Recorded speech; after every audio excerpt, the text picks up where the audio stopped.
참 예수님, 오늘은 3월 13일 사순째 3주간 토요일입니다.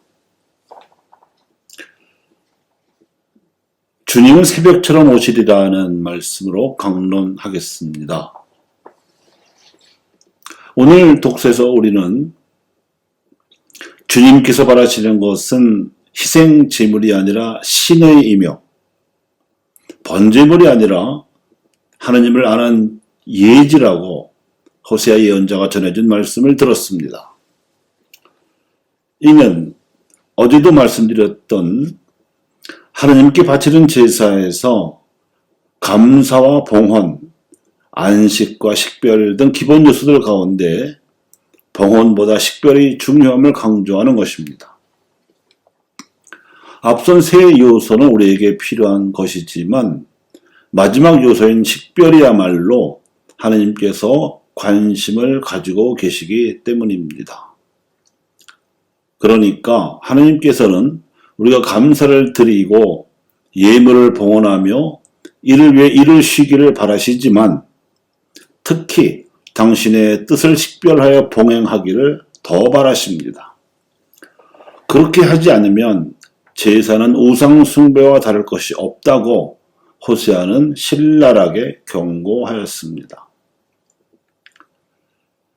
이스라엘의 역사에서 호세아와 같은 예언자들의 활약 시기는 왕국 전체 역사와 함께하지 않습니다.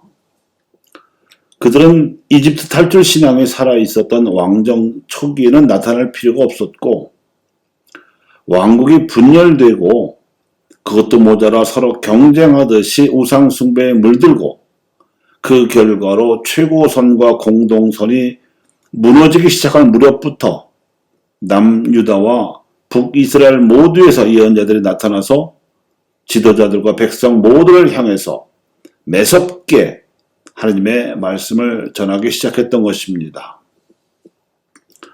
그런데 예언자들의 말씀을 듣고 지도자들이 회개하기는커녕 더욱 완고하게 타락하자 끝내 강대국에 의해 멸망당하고 나서는 세례자 요한이 나타날 때까지 수백 년 동안이나 예언자는 나타나지 않았습니다.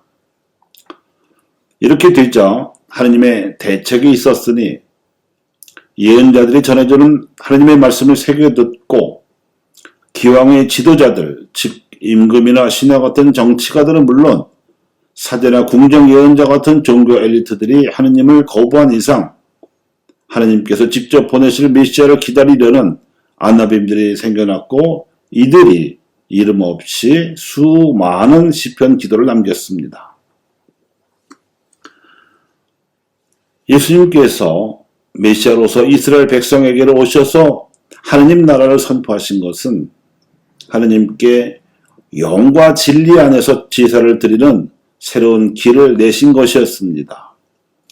이 제사에서 식별된 새로운 하나님 뜻은 예언자들을 통해 전해들은 하나님의 말씀에 충실한 아나빔들을 그동안 타락한 종교 엘리트들 대신에 새로운 하나님 백성의 주류로 삼으시고 이들을 동원하여 그동안 종교 엘리트들로부터 죄인으로 낙인 찍히고 소외되었던 가난하고 병든 이들까지 찾아서 새로운 하나님 백성으로 삼으시겠다는 것이었습니다.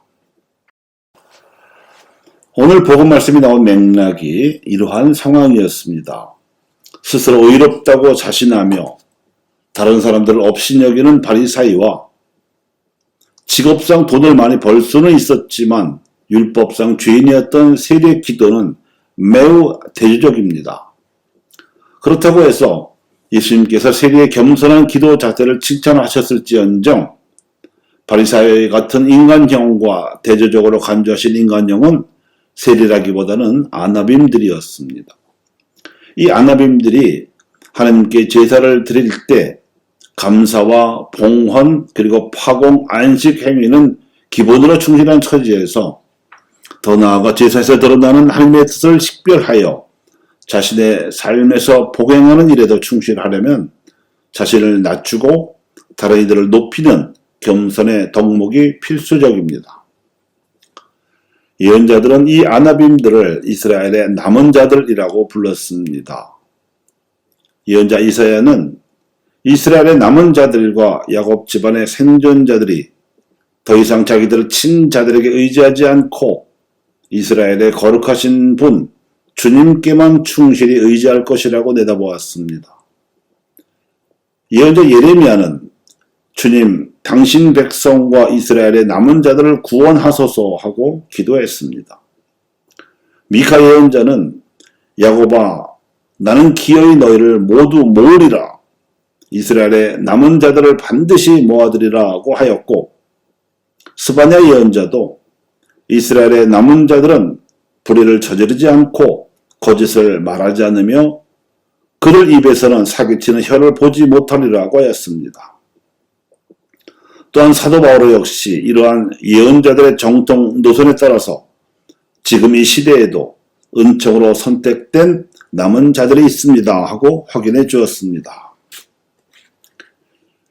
아나빔의 가장 진실한 전형은 성모 마리아이신데 마리아께서도 당신 자신을 보잘것없는 이들 중에 한 사람으로 자처하셨으며 예수님께서는 이들을 가리켜서 하나님 나라의 참된 행복을 차지할 가난한 이들이라고 부르셨습니다. 그래서 호세아의 예언을 이 아나빔들을 겨냥한 메시지로 생각하고 들으시면 정확합니다.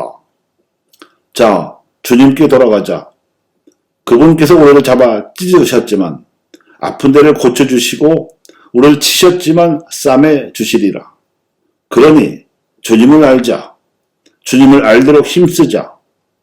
그분의 오심은 새벽처럼 어김없다. 실상 태양빛이 비추기 시작하는 새벽이라는 때는 물리적인 차원의 뜻이 전이 되어 정신적이고 영적인 차원에서 종종 쓰입니다. 하느님께서는 당신 빛으로 새벽을 깨우시는 분이시며 예수님께서 하느님께 홀로 기도하시던 때도 새벽이었고 부활하신 때도 역시 새벽이었습니다.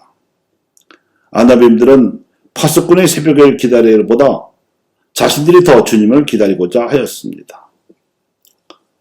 교우 여러분, 예로부터 우리 한민족은 동방의 빛이었습니다. 그 까닭은 우리가 새벽을 가장 먼저 맞이하는 대륙의 동방에 살기도 했지만 하늘이 주시는 새벽빛 속에 담겨 비추어오는 진리를 알아내고자 정성을 기울였고 알아낸 진리를 숭상했기 때문입니다. 감사합니다.